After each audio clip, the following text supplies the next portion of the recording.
Le baromètre des médias 2019 met en avant une chose, les gens continuent de suivre les médias avec grand intérêt, mais paradoxalement, la crédibilité des médias traditionnels est en chute libre. Les deux sources d'information les plus suivies sont jugées les moins crédibles, c'est la télévision et Internet.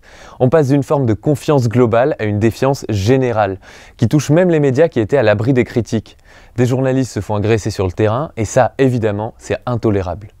J'ai l'impression que le fossé entre la population et les médias se creuse. C'est peut-être à nous, futurs journalistes, de se poser les bonnes questions.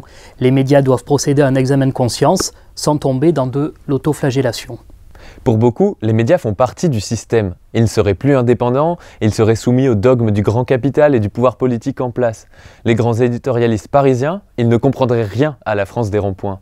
Parallèlement, d'autres canaux d'information ont vu le jour depuis ces 15 dernières années.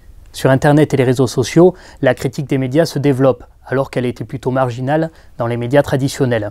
Ce n'est pas forcément un mal. Dans une démocratie, les gens ont le droit de remettre en doute ce qu'ils lisent, ce qu'ils entendent ou ce qu'ils regardent. C'est important que les médias écoutent les critiques et essayent de se remettre en question. Une relation de confiance, ça se tisse sur le long terme en échangeant, en partageant. Même si la critique est souvent difficile à accepter et parfois injustifiée et violente, les médias ne doivent pas lui tourner le dos.